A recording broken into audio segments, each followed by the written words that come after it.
आइए साथियों, स्वागत है आप सभी का आपके इस YouTube चैनल पर। आज की हमारी क्लास में डिस्कशन होने वाला है यानी जड़त्व यानी इनर्शिया।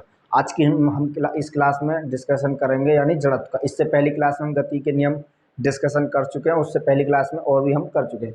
तो करीब करीब 20 से 21 वीडियो आपकी फिजिक्स की हो चुके हैं, जो आपके प्ले लिस्ट में डिस्क्रिप्शन में जाकर या तो लिंक मिल जाएगा या फिर आप प्ले लिस्ट में जाकर चैनल पर देख सकते हैं। ठीक, और तथा आपकी केमिस्ट्री की वहाँ पर वीडियो चल रही है, करीब उसकी भी 20 से 25 वीडियो हो चुकी हैं। तो आज की इस क्लास में हम डिस्कशन करेंगे यानी जड़त्व क्या होता है। ठीक, जड़त्व के प्रकार, जड़त्व कितने प्रकार का होता है तथा उनके एग्जाम्पल। ठीक, तो आज तो वीडियो चलने से पहले वीडियो को लाइक कर दें, चैनल को सब्सक्राइब कर दें ताकि नेक्स्ट आने वाली वीडियो का नोटिफिकेशन आपको मिल जाए। तो चलिए साथियों चलते हैं। नंबर फर्स्ट, आज की इस क्लास में हम डिस्कशन करेंगे यानी जड़त्व क्या होता है। यानी जड़त्व एक प्रकार का, मान के चलिए, किसी वस्तु के परिवर्तन का विरोध करता है। यानी जड़त्व यानी किसी वस्तु का वह गुण जो अपनी स्थिति में होने वाले परिवर्तन का विरोध करती है, वो क्या कहलाता है? जड़त्व कहलाता है। क्या नहीं, यानी कोई भी वस्तु अपने होने वाले परिवर्तन, यानी परिवर्तन या तो वो गतिशील अवस्था में होगी तो वो गति रोकने के लिए उसका विरोध करेगा, या फिर वो विराम अवस्था में होगी, उसे गतिशील अवस्था में लाने के लिए कोई बल की आवश्यकता होगी, तो उस स्थिति में वो क्या करेगा? यानी विरोध करेगा अपनी स्थिति के लिए कोई भी बल। ठीक, अर्थात दिशा की अवस्था में होगी तो उस स्थिति में क्या होगा। ठीक, तो सबसे पहले यानी जड़त्व क्या होता है। जड़त्व की एक सिंपल परिभाषा ये हो जाएगी आपकी, वस्तु का वह गुण जो अपनी स्थिति में होने वाले परिवर्तन का विरोध करते। स्थिति क्या? स्थिति नंबर एक गतीय अवस्था हो सकती है उसकी, या फिर विराम अवस्था होती है, या फिर दिशा की अवस्था हो सकती है, इसके अलावा और नहीं। यानी जड़त्व, तो जड़त्व की परिभाषा हो जाएगी वस्तु का वह गुण जो अपने स्थिति में होने वाले परिवर्तन का विरोध करते हुए जड़त्व कहलाता है। ठीक, नंबर एक, जड़त्व आपका 3 प्रकार का होता है। नंबर एक, गति का जड़त्व होता है। नंबर 2, विराम जड़त्व होता है। नंबर 3, दिशा का जड़त्व होता है। तो सबसे पहले हम गति के जड़त्व पर डिस्कशन करेंगे। यहाँ पर गति का जड़त्व क्या होता है, तो जड़त्व तो आपको समझ में आएगा। और जड़त्व की एक परिभाषा और है, यानी जड़त्व जो है यानी इनर्शिया, जड़त्व समानुपाती होता है द्रव्यमान के। समानुपाती का मतलब द्रव्यमान, यानी जिस वस्तु का द्रव्यमान जितना ज्यादा होगा उसका उतना ही जड़त्व होगा। यानी वस्तु का द्रव्यमान ज्यादा तो वस्तु का जड़त्व ज्यादा होगा। यदि जड़त्व कम, यानी वस्तु का द्रव्यमान कम है तो जड़त्व भी क्या होगा? आपका कम होगा।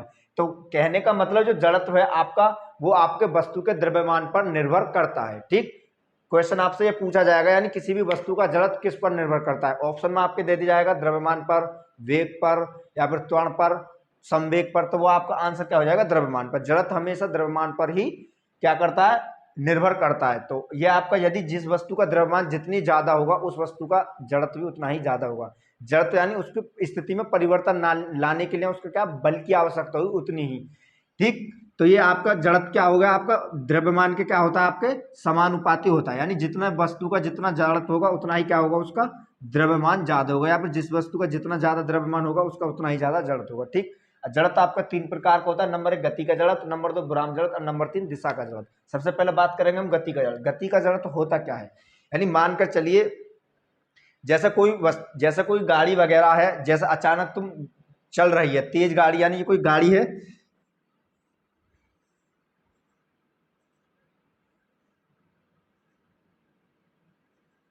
ये कोई गाड़ी है मान के चलिए यहां पर,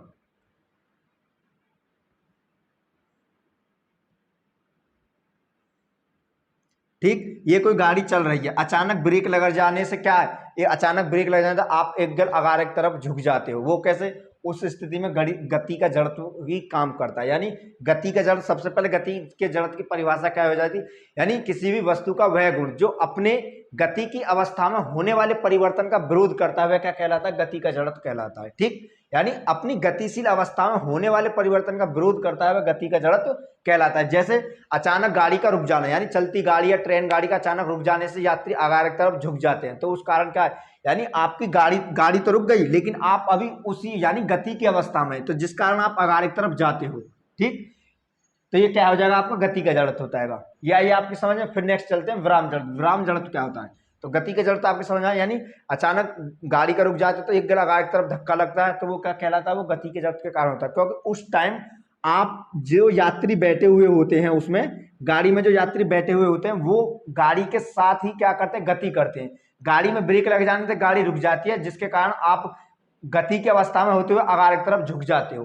तो वो क्या कहलाता है, गति के जड़त्व का नियम पालन करता है उस स्थिति में। ठीक, नेक्स्ट चलते हैं विराम जड़त्व। विराम जड़त्व क्या होता है, विराम जड़त्व होता है आपका अचानक गाड़ी, जैसे अब गाड़ी ही ले लीजिए, अचानक गाड़ी विराम अवस्था में यानी कहीं चल रही है, तो विराम अवस्था में है, तो विराम अवस्था में तो गाड़ी एक गल अचानक चलती है, तो आप पीछे की तरफ आपको धक्का लगता है, यानी धक्का महसूस होता है, लगता है, तो आप पीछे की तरफ आते हो, गाड़ी से किसकी तरफ आते हो, पीछे की तरफ हल्के से झुक जाते हो। क्यों, क्योंकि आप तो विराम अवस्था में, लेकिन गाड़ी का अचानक गति अवस्था पकड़ लेते हो, तो आप उसके गैर अचानक गति अवस्था ना पकड़ कर आप विराम अवस्था के कारण आप पीछे की तरफ धक्का लगता है। और गति की अवस्था में एक गैर गाड़ी रुकती है तो उसमें आगे की तरफ धक्का लगता है। तो विराम जड़त्व क्या हो जाएगा, विराम जड़त्व की परिभाषा हो जाएगी आपकी, किसी भी वस्तु का वह गुण जो अपने विराम अवस्था में होने वाले परिवर्तन का विरोध करती है। यानी कोई भी वस्तु है ये विराम अवस्था में है, तो यहाँ पर यानी कोई भी वस्तु ये क्या है, विराम अवस्था में, ये एक गल अचानक गति पकड़े, तो जो वस्तु ये है वो, मान चलिए यहाँ पर कोई यात्री बैठे हैं, कोई गाड़ी है, यहाँ पर यात्री बैठे हुए हैं यहाँ जगह, तो एक गल जब गाड़ी विराम अवस्था में एक गल चलेगी तो आपको पीछे की तरफ धक्का लगता है, तो वो किस कारण लगता है, आपको विराम जड़त्व के कारण लगता है। ठीक, तो विराम जड़त्व क्या हो जाएगा, यानी वस्तु का वह गुण जो अपने विराम अवस्था में होने वाले परिवर्तन का विरोध करते हुए विराम जड़त्व कहलाता है। ठीक, तो यहाँ पर आपका क्या हो जाएगा, इसके लिए उदाहरण हो जाएगा, चलती हुई गाड़ी अचानक रुक जाने से यात्री आगे की तरफ झुक जाते हैं, आगे की तरफ गति करते हैं। ठीक, विराम जड़त्व में उदाहरण क्या हो जाएगा, अचानक विराम अवस्था में गाड़ी का अचानक से चल पड़ना और यात्रियों का पीछे की तरफ झुकना, वे विराम जड़त्व का उदाहरण हो जाएगा। ठीक, अब आता है दिशा का। दिशा का जड़त्व क्या होता है, यानी दिशा का जड़त्व यानी परिभाषा तो वही हो जाएगी सिंपल, यानी किसी भी वस्तु का वह गुण जो अपनी दिशा में होने वाले परिवर्तन का विरोध करता है वह क्या कहलाता है, दिशा का जड़त्व कहलाता है। वो ऐसे देखिए यहाँ पर, जैसे कभी कभी आपने देखा होगा, यानी वृत्ताकार पथ पर चलती हुई गाड़ी अचानक एक गल मुड़ती है, यानी कोई गाड़ी है यहाँ पर एक गल मुड़ती है, तो आप बाहर की तरफ जाते हो, केंद्र से बाहर की तरफ झुक जाते हो, वो किस कारण होता है, वो आपके दिशा के जड़त्व के कारण होता है। ठीक,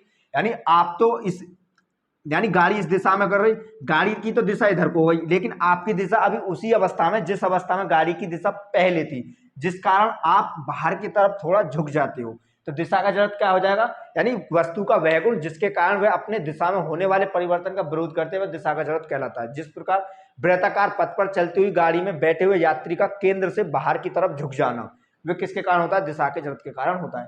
तो आई होप ये आपको समझ में आया होगा। एक बार शुरू से देखते हैं।